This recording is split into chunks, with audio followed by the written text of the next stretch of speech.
नमस्कार दोस्तों, स्वागत है आपका मैथ्स एसएस यूट्यूब चैनल पर। आज से हम रेलवे ग्रुप डी की तैयारी शुरू करने जा रहे हैं और यह मेरा पहला वीडियो है। आज के इस वीडियो में मैं 20 आसान गणित के सवाल हल कराने वाला हूं जो परीक्षा में पूछे जा सकते हैं। अगर आप रेलवे ग्रुप डी की तैयारी कर रहे हैं तो यह वीडियो आपके लिए बहुत खास होने वाला है। तो चलिए दोस्तों, बिना समय गंवाए शुरू करते हैं आज की पहली इस वीडियो को। तो देखिए दोस्तों, आज की इस पहली वीडियो का पहला सवाल जो हमारे पास है उसमें हमें बताया गया कि यदि किसी संख्या का 20% बराबर 50 है तो वह संख्या क्या होगी। यानी कि एक संख्या थी हमारे पास और उस संख्या का 20% बराबर 50 के था, तो वह संख्या में ज्ञात करनी कि वह संख्या क्या थी। यानी कि कहने का मतलब इस सवाल में यह है कि अगर किसी संख्या का 20% निकाल दिया जाए तो कितना आना चाहिए, 50 आना चाहिए, वह संख्या में ज्ञात करनी। तो गणित में जितनी भी हमारे पास अज्ञात संख्या हो, जो संख्या में ज्ञात करनी होती है, उनको क्या लिखते हैं हम, x लिखते हैं। अब जब x का 20% निकाल लेंगे तो कितना लिखेंगे, x गुणा 20 और बटे में कितना आ जाएगा हमारे पास 100 और बराबर कितना है ये 50। देखिए दोस्तों, प्रत्येक सवाल को हम आसान भाषा और आसान तरीके से हल करेंगे और सबसे मेन बात है कि प्रत्येक सवाल को शॉर्ट ट्रिक के माध्यम से हल करेंगे, क्योंकि जो हमारी परीक्षा होगी उसमें हमें इतना समय नहीं मिलेगा कि हम प्रत्येक सवाल को अच्छी तरीके से यानी कि लॉन्ग मेथड से हल कर सके। तो इसलिए हमें प्रत्येक सवाल को आसान तरीके से और शॉर्ट ट्रिक के माध्यम से हल करना होगा। तो जैसे मैंने इसी सवाल में बताया कि किसी संख्या का 20% यानी कि संख्या हमारे पास क्या है, वो अज्ञात है, तो अज्ञात संख्या को हमने x लिखा और x का 20%। तो यानी कि अगर किसी संख्या का 20% निकालना है कुछ भी, तो क्या करेंगे हम, x गुणा 20 और बटे में कितना आ जाएगा 100 और बराबर किसके है, 50 के। अब देखो भाई, इसके बाद में जो कैलकुलेशन है वो तुम खुद अपने हिसाब से कैसे भी कर सको, पर ध्यान ये रखना कि जो भी तुम कैलकुलेशन करोगे वो सही तरीके से करनी, ये नहीं कि गलत कर दिया कि कैसे भी काट दिया। जैसे ये मेरे पास कितना है, 20 से मैंने 100 को भाग करा, कितना आ गया मेरे पास 5। अब इसका बटे मैंने चलो 1 मान लिया, क्रॉस गुना करी तो x बराबर कितना आ जाएगा हमारे पास 250, जो यानी कि 250 में ऑप्शन बी हमारा सही आंसर हो जाएगा। तो इस प्रकार से हम प्रत्येक सवाल को हल करेंगे। तो चलिए दोस्तों, अगला सवाल देखते हैं। तो देखिए दोस्तों, अगला सवाल है हमारे पास, यदि दो संख्याओं का अनुपात 3:4 है और उनका योगफल 56 है तो बड़ी संख्या क्या होगी। यह भी बहुत बढ़िया सवाल है। सबसे पहले हम ये समझते हैं कि अनुपात का खेल क्या होता है। यानी कि हमारे पास दो संख्या है और उनका अनुपात 3:4 है। तो सबसे पहले अनुपात का खेल ये होता है कि संख्या, ये हमारे पास संख्या नहीं है, ये अनुपात है संख्या का। तो अनुपात कैसे बनता है सबसे पहले ये समझेंगे। देखो, जैसे मैंने कोई संख्या ले ली, मेरे पास 20 है और ये संख्या मैंने ले ली 25। अब मैंने कह दिया कि इन दो संख्याओं का अनुपात निकालो। तो अनुपात निकालने का तरीका होता है कि 20 बटा मैंने लिखूंगा 25 और 20 बटा 25 को जब मैं भाग कर दूंगा 5 से तो कितना आएगा मेरे पास 4:5। तो यानी कि 4/5 है तो 4/5 को क्या लिखा जाएगा, 4:5 बिल्कुल लिखा जाएगा। अब देखो, संख्या क्या थी मेरे पास 20 और एक संख्या क्या थी मेरे पास 25, यानी कि दो संख्या है मेरे पास और इन दो संख्याओं का अनुपात कितना है मेरे पास 4:5 आ गया। तो इसी प्रकार से हमारे पास कोई दो संख्या है और उनका अनुपात 3:4 है। अब देखो, यहां से जो एक संख्या हमारे पास क्या है, इससे हमने इसको भाग दी तो वो संख्या क्या थी हमारे पास 5। अगर इस संख्या में मैं 5 से गुणा कर दूं इन दोनों संख्या में तो मेरे पास जो संख्या थी मैं संख्या प्राप्त हो जाएगी। तो दोस्तों, ये इसी प्रकार का सवाल है। तो देखिए इस सवाल को हम कैसे हल करते हैं। अनुपात का खेल मैंने तुम्हें समझा दिया।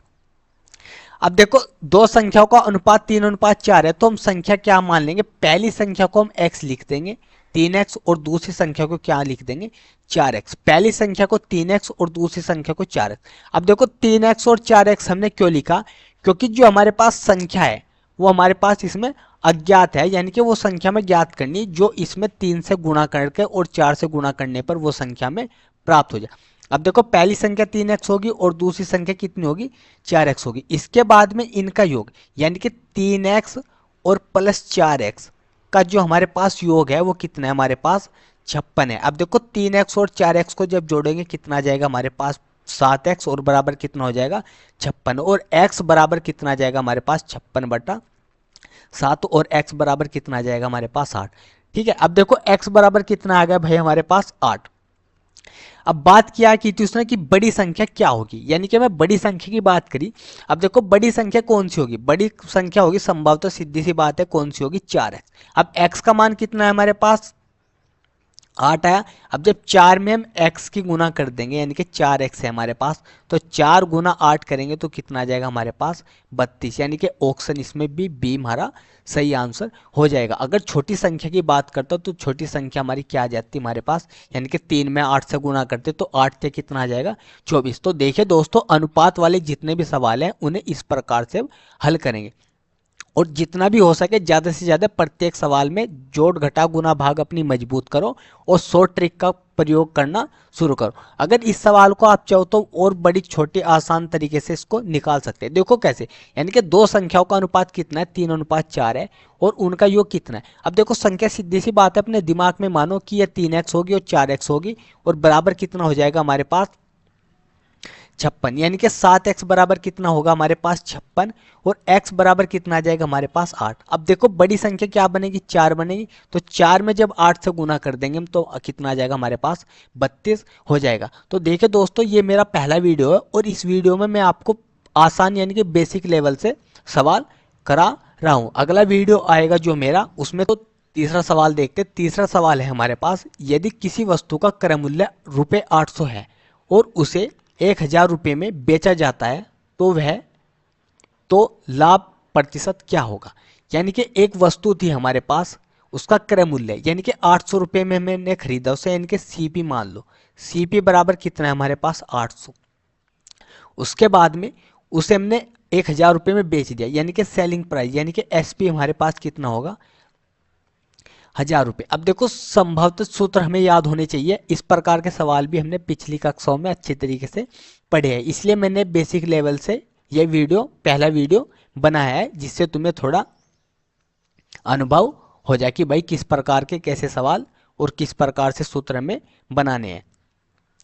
अब देखो लाभ प्रतिशत क्या होगा। अब देखो भाई सीधी सी बात है, यहाँ बिल्कुल साफ साफ हमें दिख रहा है कि इसमें लाभ हुआ, यानी कि कोई वस्तु हमने क्रय मूल्य हो खरीदना, यानी कि खरीदना यानी कि 800 रुपये में खरीद ली और 800 रुपये में खरीदने के बाद में 1000 रुपये में बेच दी, तो संभवतः सीधी सी बात है जो हमें लाभ हुआ इसका लाभ बराबर कितना है हमारे पास 200।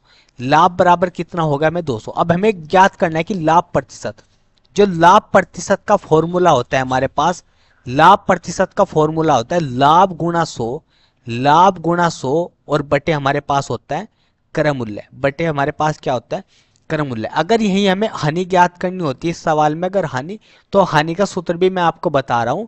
हानि का फॉर्मूला होता है हानि गुना 100, हानि गुना 100 और बटे क्रय मूल्य। यानी कि समझने की बात यह है, चाहे लाभ हो तुम्हें और चाहे हानि हो, बटे में हमेशा क्रय मूल्य से ही निकलेगी, हमेशा बटे में क्या रखना है क्रय मूल्य।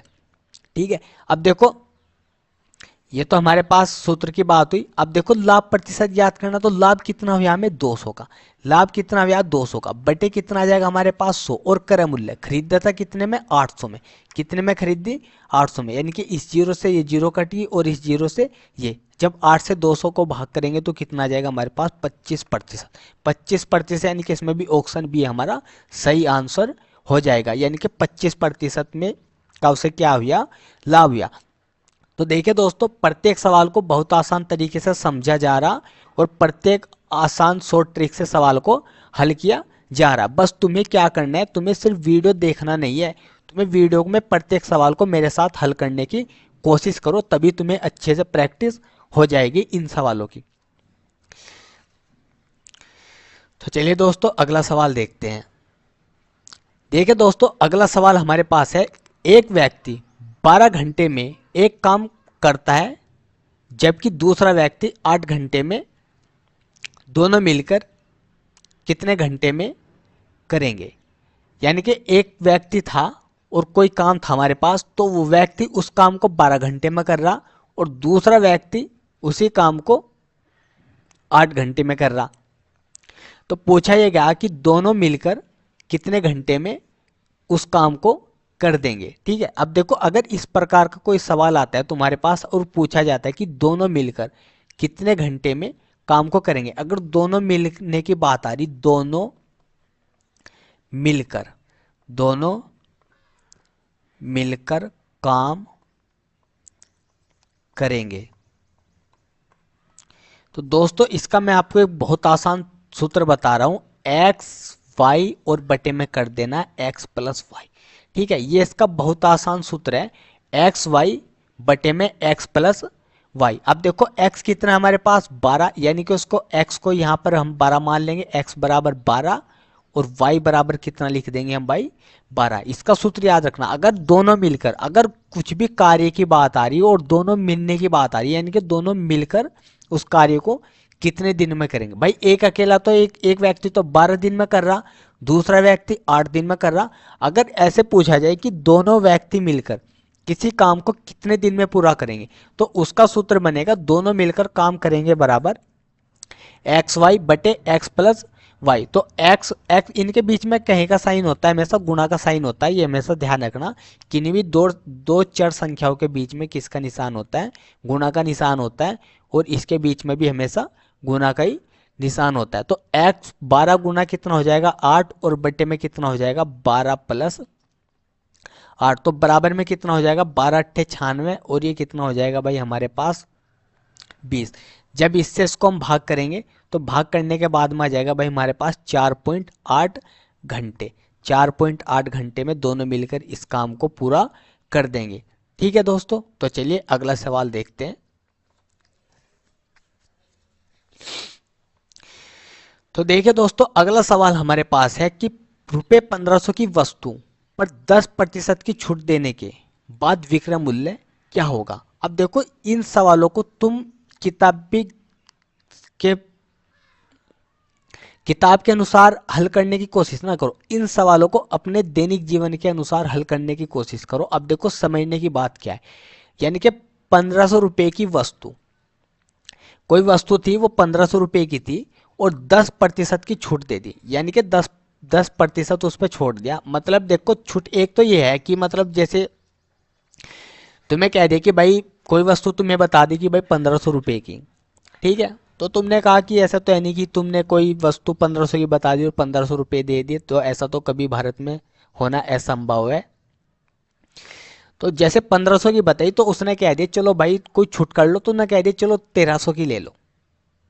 ठीक है, तो संभवतः जब वस्तु कितने की बताई 1500 की, और हमें बोल दिया कि नहीं भाई 1300, उन्होंने कहा चलो ठीक है। अब देखो यहाँ पर सीधी सी बात है, हमें पता लग रहा है कि कितना 200 रुपए की कितनी मिली है, हमें छूट मिली है।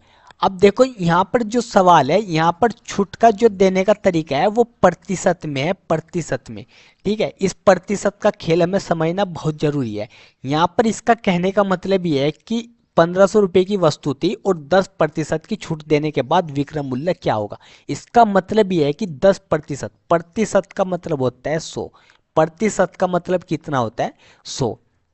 प्रत्येक सवाल को ध्यान से समझो, मैंने बताया कि प्रतिशत का मतलब होता है 100, इसका मतलब यह है कि 100 रुपए पर 10 रुपए की छूट दे रहा। ठीक है, कितने की छूट दे रहा 10 रुपए की। अब हमें ज्ञात कितने पे करनी है 1500 पे, ज्ञात कितने पे करनी है 1500 पे। अब देखो यहाँ भी सीधा हिसाब लगा सकते हो कि भाई तुम जब 100 रुपए पे 10 रुपए की छूट दे रहा तो 1500 पे कितनी देगा, कितनी देगा 150 रुपए की। पर हम इसे को सूत्र के माध्यम से हल करेंगे, यानी कि हमें ज्ञात करना है विक्रय मूल्य। अगर किसी वस्तु का हमें विक्रय मूल्य ज्ञात करना है तो उसका सूत्र बना जाएगा भाई हमारे पास क्रय मूल्य, क्रय मूल्य, और यहाँ पर ब्रैकेट लगाना तुम्हें, और यहाँ पर लिखना भाई तुम्हें 100 माइनस छूट प्रतिशत,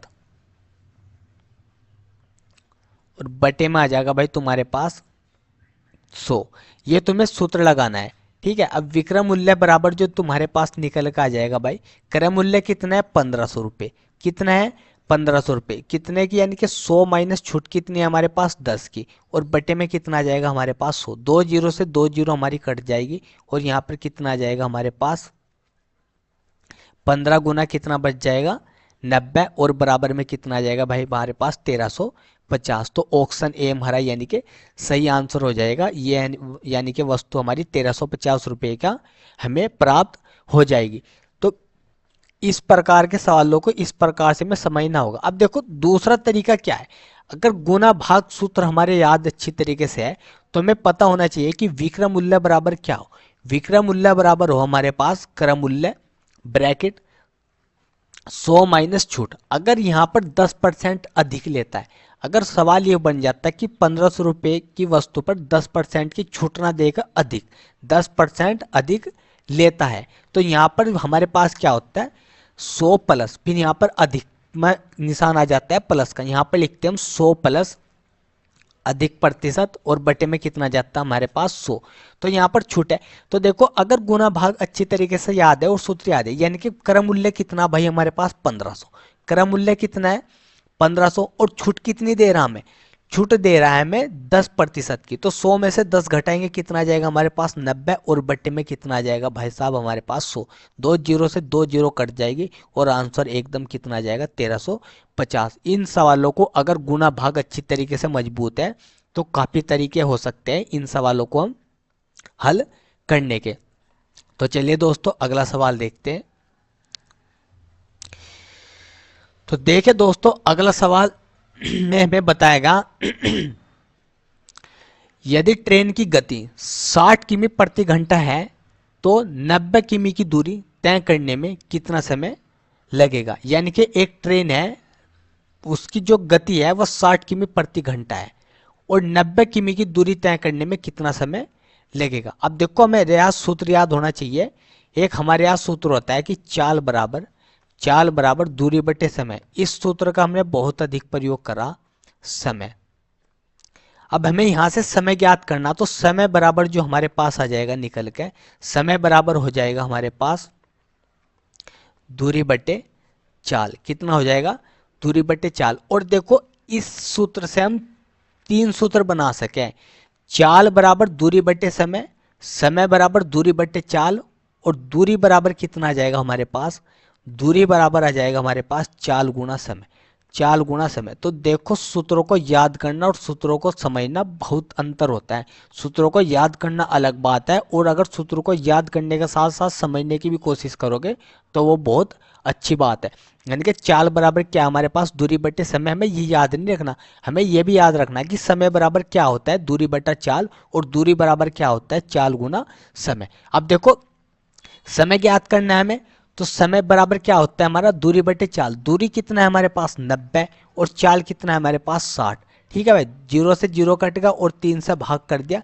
नहीं तुम्हारे पास डायरेक्ट भाग होती है तो तुम छोटी भाग करके भी दे सकते हो। यहाँ पर आ जाएगा हमारे पास 3/2 और जब इससे से भाग करेंगे तो भाग करने पे कितना आ जाएगा हमारे पास 1.5 घंटे, यानी कि 1.5 घंटे हमें इसमें लग जाएंगे। यानी कि ऑप्शन ए हमारा बिल्कुल सही आंसर हो जाएगा। तो देखिए दोस्तों प्रत्येक सवाल को हल करने के लिए सूत्र की आवश्यकता होगी। बिना सूत्र के हम किसी भी सवाल को हल नहीं कर सकते। भले तुम कितनी शॉर्ट ट्रिक का प्रयोग कर लो, शॉर्ट ट्रिक का प्रयोग भी तभी होगा जब भाई सूत्र अच्छी तरीके से याद होंगे। शॉर्ट ट्रिक क्या है, किसी सवाल को छोटा करने के लिए हमने क्या किया कि उनके सूत्रों को ही छोटा कर दिया और सूत्रों को छोटा करने के लिए किसी भी सवाल को हल करने के लिए उसका करीब करीब 60% भाग हमें अपने दिमाग में हल करना होगा, 40% भाग ही उसका में पेन के माध्यम से हल करना होगा। अब देखो जैसे ये सवाल है, इन सवालों को हल करने के लिए सिर्फ क्या है भाई सूत्र याद है, समय हमारे याद होना चाहिए कि समय बराबर क्या होता है। तो हमें पता है समय बराबर क्या होता है हमारे पास दूरी बटा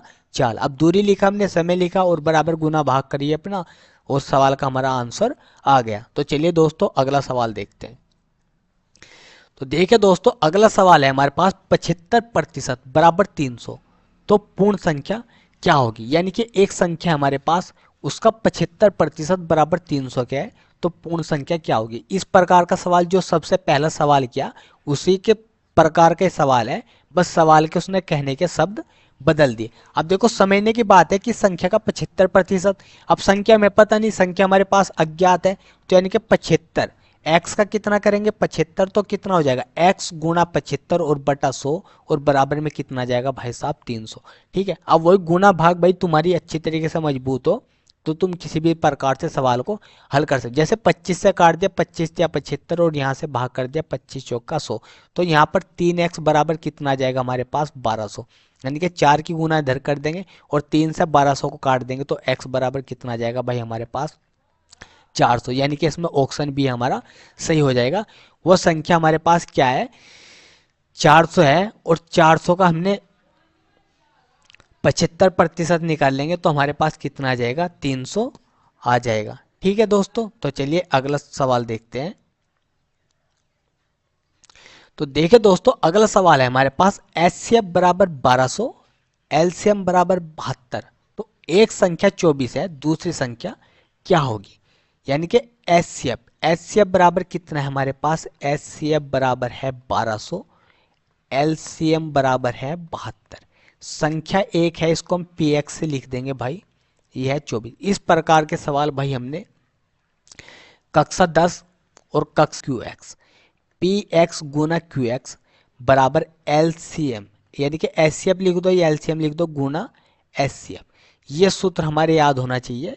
तो ये समझो ये सवाल भी हमारा हो जाएगा, ये सूत्र इसमें लगेगा। अब देखो पी एक्स बराबर कितना है हमारे पास 24, क्यू एक्स हमें अज्ञात है, पता नहीं, ज्ञात करना है। और एस सी एफ कितना है हमारे पास 12 और एल सी एम है कितना हमारे पास 72। अब क्यू एक्स बराबर जो हमारे पास निकल गएगा भाई 24 गुना 72 और बटे में कितना आ जाएगा, यानी कि 12 गुना 72 और बटे में कितना आ जाएगा 24। ठीक है भाई, इससे इसको हम भाग कर देंगे 2 बार, इससे इसको भाग कर देंगे कितनी बार 3 बार, यानी कि 36। ऑप्शन ये हमारा सही आंसर हो जाएगा। देखो भाई बिना सूत्र के कुछ भी नहीं है, अगर सूत्र याद है तो इस सवाल को और अच्छी तरीके से हम ज्ञात कर सकते हैं। कैसे? हमें ज्ञात क्या करनी, दूसरी संख्या, तो दूसरी संख्या को हम किससे लिखेंगे, क्यू एक्स से लिखेंगे और पी एक्स है हमारे पास। ठीक है, बस थोड़ा दिमाग का प्रयोग करना। अब हमारे पास हमें पता है कि सूत्र में जो हमारे पास संख्या होगी वो हमारी बटे में जाएगी, तो हमारे पास 12 गुना कितना आ जाएगा 72 और बटे में कितना हो जाएगा भाई साहब हमारे पास 24। ठीक है, गुना भाग करने का तरीका अलग है, आप अपने हिसाब से कैसे भी कर सकते हो। हमारा आंसर कितना आ जाएगा 36 आ जाएगा। अब ये थोड़ा है ना कि मैंने 12 से 24 को काटा, अब तुम भी 12 से 24 को ही काटोगे, तुम 24 से 72 को भी काट सकते हो, ऐसी कोई बात नहीं। जो कैलकुलेशन होती है वो बच्चे की खुद की होती है। तो चलिए दोस्तों अगला सवाल देखते हैं। तो चलिए दोस्तों सवाल नंबर 9 देखते हैं। सवाल नंबर 9 है हमारे पास, रुपये 840 के विक्रय मूल्य पर 20% की छूट दी गई है, वस्तु का अंकित मूल्य क्या होगा? यानी कि 840 रुपये में कोई वस्तु बेचनी थी और बेचने पे हमने 20% की उसे क्या कह दिया, यानी कि भाई 20% की छूट दे दी और छूट के बाद में उसका अंकित मूल्य में ज्ञात करना। तो अंकित मूल्य ज्ञात करने का जो हमारे पास सूत्र होता है भाई, अंकित मूल्य, अंकित मूल्य अगर हमें ज्ञात करना है तो उसका सूत्र बनेगा हमारे पास विक्रय मूल्य, विक्रय मूल्य गुना 100 और बटे में आ जाएगा हमारे पास 100 माइनस छूट, 100 माइनस छूट प्रतिशत में। अब देखो विक्रय मूल्य कितना है, यानी कि 840 गुना कितना हो जाएगा भाई 100 और बटे में कितना हो जाएगा हमारे पास 100 माइनस छूट कितना हमारे पास 20, यानी कि 20% की हमारे पास कितना हो रही छूट हो रही। तो यहाँ पर लिख देंगे हम 840 गुना 100 और बटे में कितना हो जाएगा हमारे पास 80। ठीक है भाई, जीरो से हम जीरो को काट देंगे और 8 से 840 को भाग दे देंगे तो कितना आ जाएगा हमारे पास 105। जब 105 के हम 10 में गुना करेंगे तो हमारे पास कितना आ जाएगा 1050, यानी कि 1050 हमारे पास ऑप्शन बी सही हो जाएगा। देखिए दोस्तों किसी भी सवाल को हल करने के लिए सूत्रों को याद करना और दूसरी बात है कि सूत्रों को अच्छी तरीके से समझना। जैसे अंकित मूल्य, अगर किसी सवाल में हमें क्रम मूल्य भी ज्ञात करना हो, अगर किसी सवाल में हमें क्रम मूल्य ज्ञात करना हो या अंकित मूल्य ज्ञात करना हो तो दोनों के एक ही सूत्र होते हैं। अंकित मूल्य के स्थान पे हम क्या लिख देंगे, क्रय मूल्य को लिख देंगे।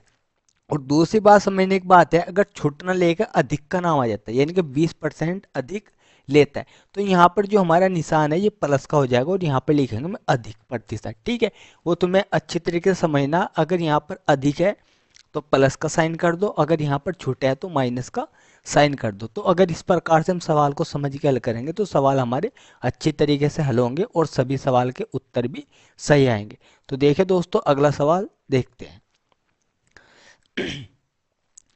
तो देखिए दोस्तों सवाल नंबर 10 है हमारे पास, रुपये 500 में बेचने पर 20% की हानि होती है, बिना हानि के बेचने के लिए मूल्य क्या होगा। देखिए दोस्तों कितना बढ़िया सवाल है और कितना घुमा के सवाल हमें दिया गया है। अब हमें थोड़ा समझने की आवश्यकता है। यानी कि एक वस्तु हमने 500 रुपये में बेच दी गई और 500 रुपये में बेचने के बाद में 20% की हमें हानि होगी। ठीक है, 500 रुपये में बेच दी और 20% की हमें क्या होगी, हानि होगी। अब उसने क्या अब उसने सवाल में बोला कि मतलब जो वस्तु को कितने रुपए में बेचा जाए जो उसमें 20% की ये हानि है, ये हानि हमें बिल्कुल भी ना हो। ठीक है, अब देखो हानि बिल्कुल भी ना हो इसके लिए हमें क्या करना पड़ेगा। सबसे पहले वस्तु वस्तु कितने में बेच रहे, 500 में। 500 का 20% निकाल लो। जब 500 का 20% हम निकाल देंगे तो हमारे पास 2 जीरो से 2 जीरो कट जाएगी और यहाँ पर कितना आ जाएगा, 100 रुपये। ठीक है, यानी कि 100 रुपये आ गया हमारे पास। अब देखो वस्तु कितने में बेच रहे थे हम, 500। अब 20% की हानि पे कितना आ रहा है, यानी कि 100 रुपये हम इसे कम बेच रहे। 100 रुपये कम बेच रहे तो हमें क्या करना पड़ेगा, इसमें 100 रुपये को हम ऐड कर देंगे और बराबर कितना आ जाएगा हमारे पास, 600 रुपये। यानी कि वस्तु को हमें 600 रुपये में बेचना पड़ेगा, तब जाके वस्तु पे हमें 20% की हानि बिल्कुल भी नहीं होने की। तो इसमें ऑप्शन ए हमारा सही आंसर हो जाएगा। तो इस प्रकार के सवालों को हमें अच्छी तरीके से समझना होगा। अब देखो इसने ये नहीं कहा कि मतलब ऐसे नहीं है सवाल कि 500 रुपये में बेचने पर 20% की हानि होती है तो कितनी हानि होती है। अगर इस सवाल में पूछता है कि इसमें मतलब कितनी हानि हो रही तो हम क्या लिखते, यानी कि 100 रुपये की हानि हो रही है हमें। 500 रुपये के मतलब बेचने पर 20% की हानि होती है। तो हमें ये नहीं पूछा कि हानि, उसने पूछा कि बिना हानि के बेचने के लिए मूल्य क्या होगा। यानी कि हानि बिल्कुल भी नहीं होनी चाहिए। तो बिना हानि के बेचने के लिए मूल्य जो होना चाहिए हमारे पास वो 600 रुपये होना चाहिए, तब जाकर हम वस्तु को बिना हानि के बेच सकते हैं। तो चलिए दोस्तों अगला सवाल देखते हैं। देखिए दोस्तों अगला सवाल है हमारे पास, ये हमारे पास साधारण ब्याज संबंधित सवाल है और इसमें हमें बता के कि 2 वर्षों के लिए 5% वार्षिक साधारण ब्याज रुपये 200 है तो मूलधन क्या होगा। यानी कि 2 वर्ष के लिए हमने 5% वार्षिक साधारण ब्याज 200 रुपये होगा, मूलधन क्या होगा। अब देखो समझने की बात यह है यहाँ पर, जो हमारे पास एन है, समय बराबर कितना है, 2 वर्ष। ठीक है, एन बराबर कितना है, 2 वर्ष। और आर बराबर कितना है हमारे पास, 5%। आर बराबर कितना है, 5%। और साधारण ब्याज कितना है हमारे पास, साधारण ब्याज कितना है हमारे पास भैया, 200। कितना है, 200। अब देखो हमें सूत्र याद होना चाहिए हमारे पास। साधारण ब्याज बराबर क्या होता है हमारा, साधारण ब्याज बराबर होता है हमारे पास मूलधन गुणा दर गुणा समय। ठीक है, यानी कि मैंने लिख दिया पहले मूलधन गुणा समय गुणा दर, उससे कोई फर्क नहीं पड़ता। यानी कि जो हमें ज्ञात करना है इसमें मूलधन हमें ज्ञात करना है और हमें यानी कि ज्ञात करना है। तो ये सूत्र हमें याद होना चाहिए। और बटे में कितना आता है हमारे पास, 100। ये हमारे पास साधारण ब्याज ज्ञात करने का सूत्र है। ठीक है, अब जो भी हमारे पास इसमें संख्या दी गई है वो संख्या उसके स्थान पर रख दो। साधारण ब्याज कितना हमारे पास, 200। मूलधन हमें ज्ञात करना, एन बराबर कितना है, 2। और आर बराबर कितना है, 5। और बटे में कितना आ जाएगा हमारे पास, 100। अब देखो ध्यान देने की बात है, 5 दूनी 10 और 10 से 100 कितनी बार कट जाएगा हमारे पास, 10 बार। ठीक है, तो P बराबर जो हमारे पास निकल के आएगा, चलो मैं इधर लिख के दिखा रहा, 200 बराबर कितना हो जाएगा हमारे पास, P बटा 10। और इसकी गुणा इधर कर देंगे तो हमारे पास कितना आ जाएगा, 2000। P बराबर कितना आ जाएगा, 2000 रुपये। कितना आ जाएगा, 2000 रुपये। यानी कि 2 वर्ष के लिए 5% वार्षिक साधारण ब्याज रुपये 200।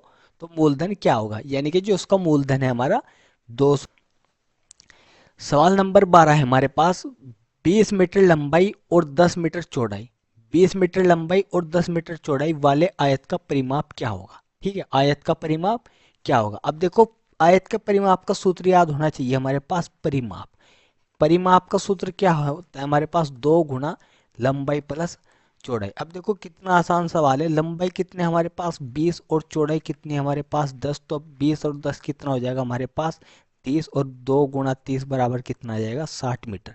ठीक है, यानी कि इसमें भी ऑप्शन ए हमारा सही आंसर हो जाएगा। देखो सारे मेन जो खेल है गणित में भाई सूत्र का है। अगर सूत्र अच्छी तरीके से याद है तो कुछ सवाल ऐसे होते हैं हमारे जिन्हें हल करने की भी आवश्यकता नहीं है, हम उनका आंसर ऑप्शन से देख के ही बता सकते हैं। ठीक है, देखो कैसे है कि 20 मीटर लंबाई और 10 मीटर चौड़ाई वाले आयत का परिमाप क्या होगा। ठीक है, अब हमें याद होना चाहिए कि आयत का परिमाप क्या होता है, 2 गुना लंबाई प्लस चौड़ाई। लंबाई कितनी है हमारे पास 20, चौड़ाई कितनी है हमारे पास 10। 20 और 10 कितना होगा 30, और 30 में 200 गुना करी तो कितना आ जाएगा 60 मीटर आ जाएगा। क्योंकि वहां पर हल करने की तो कोई आवश्यकता नहीं है, टिक मार होगा और जो भी ऑप्शन हमारा करेक्ट होगा सही होगा उस पर हम टिक करेंगे, बाकी सबमिट करेंगे। ठीक है, तो चलिए दोस्तों अगला सवाल देखते हैं। ठीक है दोस्तों, सवाल नंबर 13 है हमारे पास और ये बहुत आसान सवाल है। यदि किसी संख्या का वर्ग 144 है तो वह संख्या क्या है। यानी कि कोई संख्या थी हमारे पास, उसका वर्ग 144 है, तो वह संख्या में बतानी। अब तुम्हें सीधी सी बात है, 144 देखना किसका वर्ग होता है, तो 144 हमारा 12 का वर्ग होता है और यही इसका हमारा आंसर आ जाएगा। अब देखो तुम्हें क्या काम करना है कम से कम 30 तक के वर्ग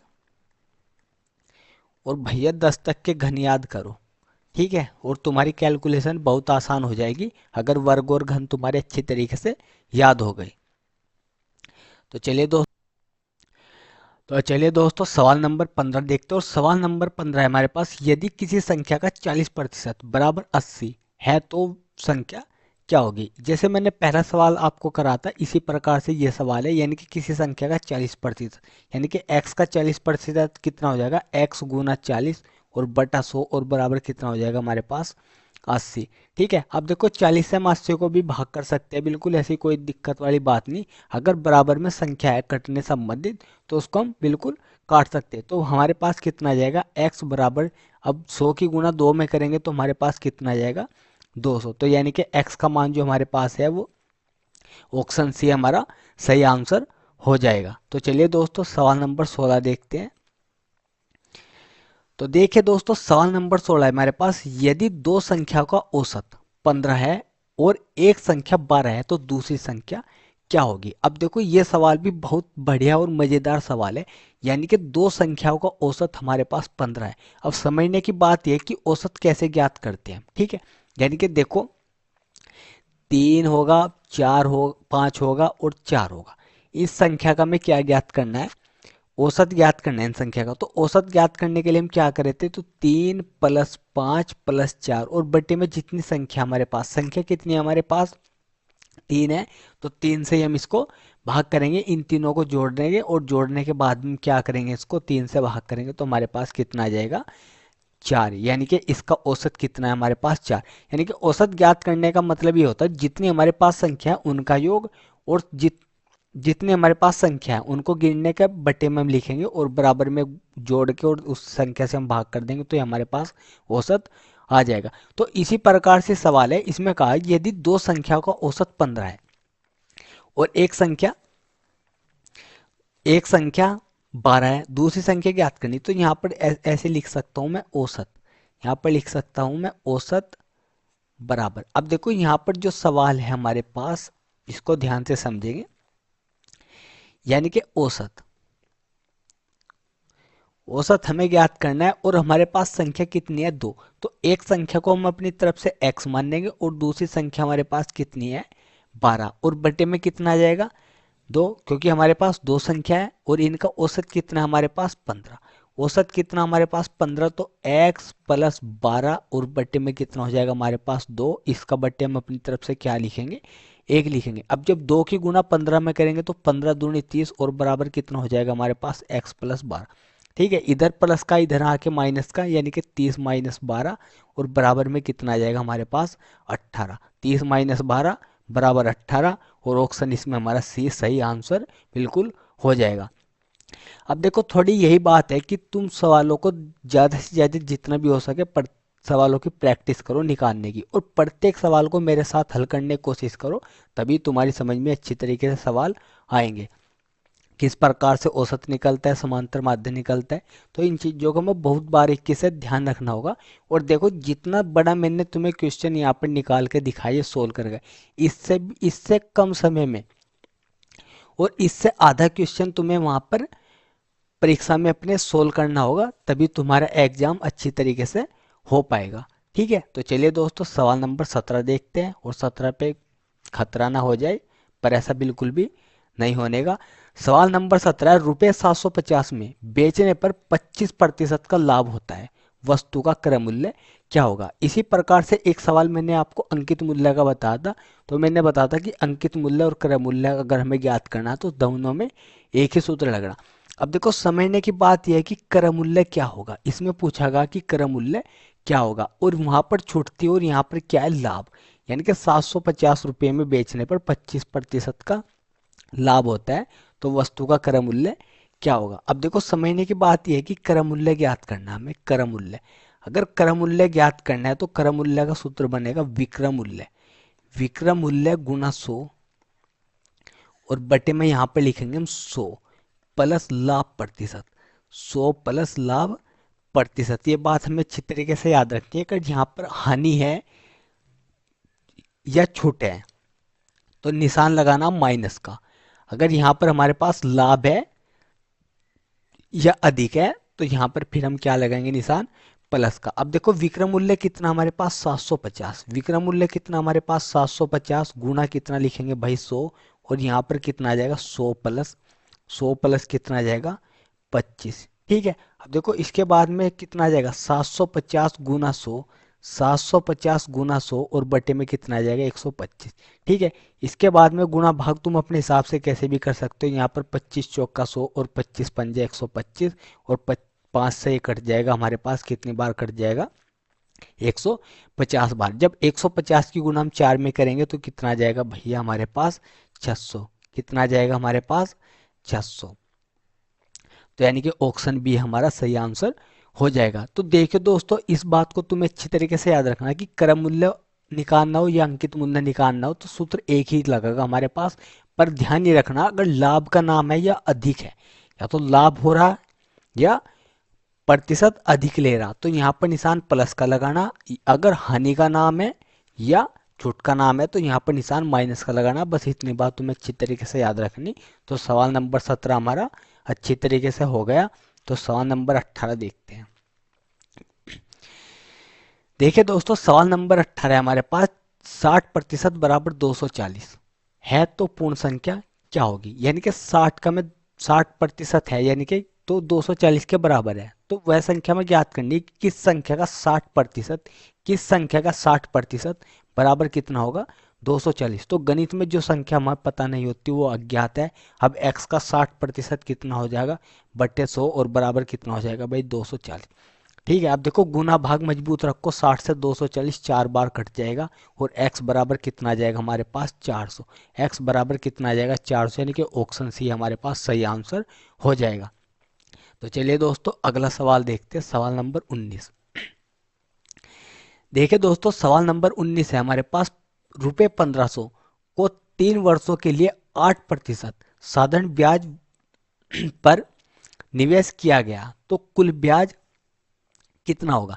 यानी कि हमारे पास 1500 रुपये थे, ठीक है, और हमने क्या काम करा 3 वर्षों के लिए 8% साधारण ब्याज की दर से निवेश किया, तो कुल ब्याज कितना होगा। अब देखो साधारण ब्याज की दर से, तो साधारण ब्याज का सूत्र क्या होता है अभी मैंने तुम्हें लिखवा था इससे पहले सवाल में, मतलब पिछले सवाल में।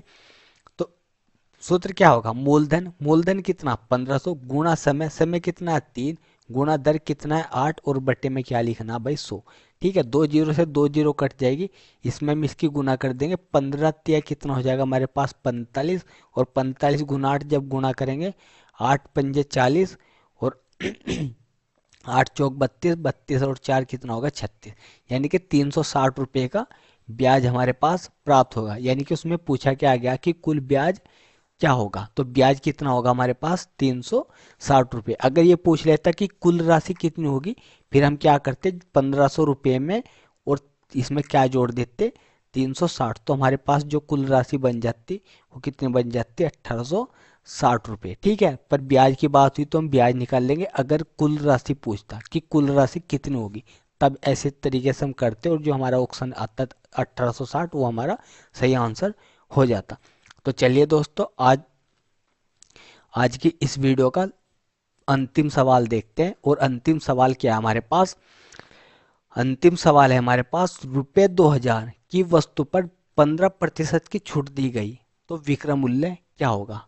अब के क्या ज्ञात करना है हमें, विक्रय मूल्य। विक्रय मूल्य में ये फॉर्मूला न लगा दी जो हमने क्रय मूल्य में लगा, नहीं। 2,000 रुपये की वस्तु पर 20 यानी कि 15% की छूट दी गई है, तो विक्रय मूल्य क्या होगा। अब देखो विक्रय मूल्य का क्या सूत्र बनेगा अगर छूट का नाम है। विक्रय मूल्य का सूत्र बनेगा अगर छूट का नाम है क्रय मूल्य। क्रय मूल्य यानी कि क्रय मूल्य कितना, ठीक है। और यहाँ पर क्या लिखेंगे भाई हम, 100। क्रय मूल्य, क्रय मूल्य यहाँ पर आ जाएगा हमारे पास 100 माइनस छूट, 100 माइनस छूट प्रतिशत, ठीक है। और बटे में आ जाएगा हमारे पास यहाँ पर 100, बटे में कितना आ जाएगा 100। अब क्रय मूल्य कितना भाई 2,000, ठीक है। 100 माइनस छूट कितनी 15, और बटे में कितना आ जाएगा हमारे पास 100, ठीक है। 2 जीरो से हम 2 जीरो को काट देंगे, यहाँ पर कितना बचा हमारे पास 20, और यहाँ पर कितना बच जाएगा हमारे पास 85, ठीक है। इसकी इसमें गुणा कर देंगे तो हमारे पास गुणा करके कितना आ जाएगा 1700, यानी कि ऑप्शन इसमें सी हमारा बिल्कुल सही आंसर हो जाएगा।